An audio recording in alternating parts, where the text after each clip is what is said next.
What's up everyone, hope you're all doing well. So as usual, like every single one of my looks, I am starting off by hiding my eyebrows, and I'm just using a normal glue stick for this, and you want to try and get them as flat and as smooth as possible. So for the eye area, I'm grabbing the NYX Jumbo pencil in Milk, and then for the rest of my forehead-ish area, I'm going for the Kryolan Supracolor in White. The reason why I used it in this order is because the NYX Jumbo pencil in Milk has a nice thick consistency and is perfect for applying eyeshadow. And by the way, all the products will be listed in the description box below. So of course you want to apply the white so that it's not patchy and nice and even. You can use your fingers or a blender to do this.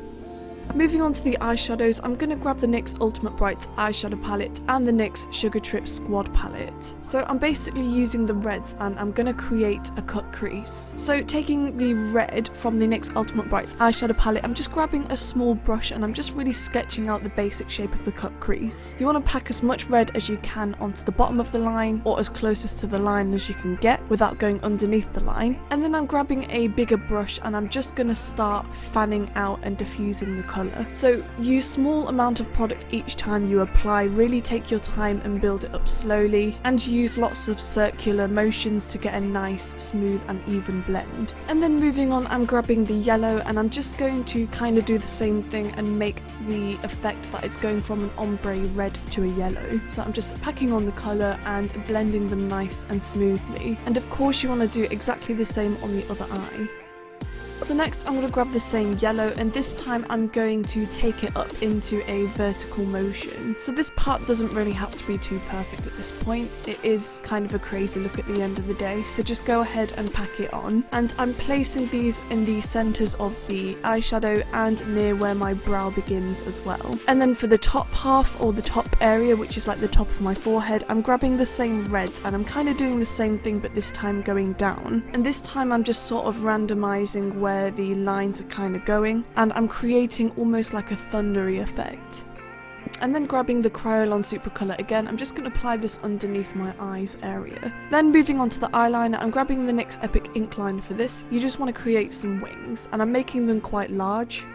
And then also applying this underneath my eyes as well. And then I'm also going to create a point on the inner corner of my eye, like a cat eye. And so this is why I left the bottom half of my face, is because I've left space for the teeth. So this time I'm going in with a white water-based paint by Ben Eye, and I'm just going to sketch out the really basic rough shape of the teeth. You can get an eyebrow pencil or something like that to sketch out the shapes first. That's absolutely fine if it helps you, but I just decided to kind of wing it and go along with it. And also it doesn't matter what kind of paints you use. I just think when I'm doing more defined shapes like this, I prefer water-based paints. So you want to create the shape so that it goes into a smile and that the corners of the mouth go up towards your ears. Keep in mind that you are creating spiky teeth, and have fun. Next I'm grabbing some black face paint. I'm using Ben Eye once again. I'm just going to go in with a fine brush and outline each of the tooth. This is a step where you can really define the shapes and get them accurate and neat and tidy. As you can see, I've also painted blue underneath, like near where the bottom of the lips are. This is just kind of like saliva. And then I'm just going in with my fingers and I'm just going to fill in the rest of my face. Next I'm just grabbing the same reds and the same brushes as well. I'm just going to add some shadow around the lips. So the same technique as what I was using before. I'm just applying this and diffusing the colour out, and I'm dragging some sections upwards into a vertical motion. Next I'm just grabbing some black. I like to use my finger a lot, I don't know why, it's just easier for me personally. I'm just going to apply this along my jawline, and I'm creating this shape so that it's really sharp and defined. Grabbing some yellow, again I'm going in with some water-based paints, probably by Ben Eye as well. I'm just going to get a small fine brush and apply this mainly on the base areas of each of the tooth. You don't want to overdo this, you just want to give it a little bit of a hint. Then I'm just grabbing some white and I'm just going to kind of like create lines or highlights above each of some of the teeth. This is going to kind of separate the red and the teeth and just define the shapes even more and bring them out. Then grabbing some black, I'm just going to create kind of like some really heavy contour. So it's just two black lines, and then I'm going in with my finger and I'm just dragging down the colour so that it gives it a lot of depth. Now grabbing some red, I've actually added a really small hint of black just to really deepen that red. I'm going in with a really fine brush and I'm just going to create kind of like veins, I suppose you could call them, coming from my mouth. These are only very fine, tiny little squiggly lines. Don't make them too thick. Make them nice and intricate and delicate. Then the same technique that I did with the yellow, I'm now going to take some brown and do exactly the same thing, but just apply even less. This is going to create a lot more depth, realism, and make the teeth nice and dirty. Okay, so moving on to the neck and chest. So you can grab an eyebrow pencil or just any sort of pencil. I'm just going to really roughly sketch out the shape of the goat's head. This doesn't have to be exactly accurate or perfect, this is just a rough idea. Once you're happy with that, I'm then going in with some white first, and I'm starting off with the horns. I'm just creating lines going in a horizontal direction to the horns. Again, this doesn't have to be too perfect, we'll worry about details later.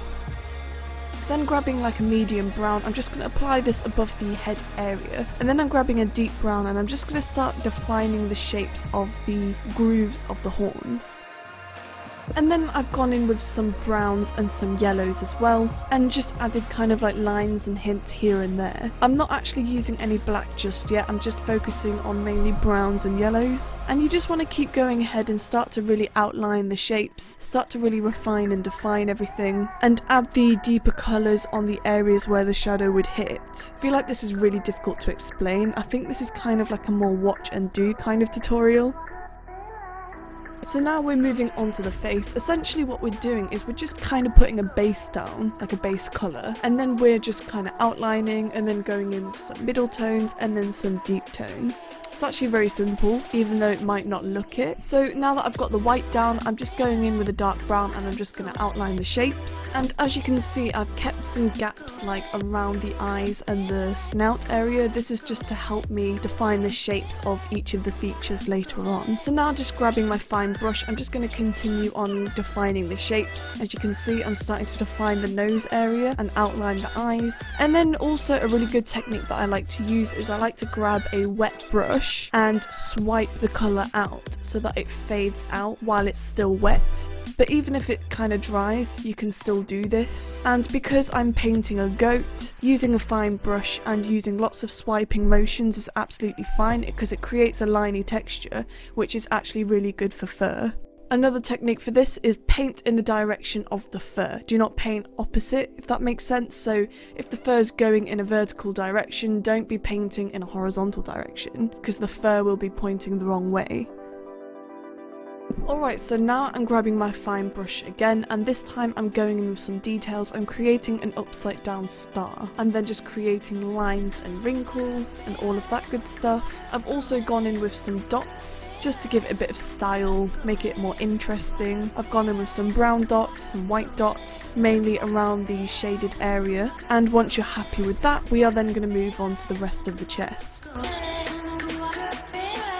So taking a brush, I'm using the Ben Nye Red Magic Cake this time, and I believe I mixed this with a black as well, just a tiny hint to create this really beautiful deep red. I'm just going ahead and I'm just painting this all around the goat. I'm then actually using a mixture of the Kryolan Supracolor in white as well, and I'm just using my fingers and I'm kind of just blending the colours together.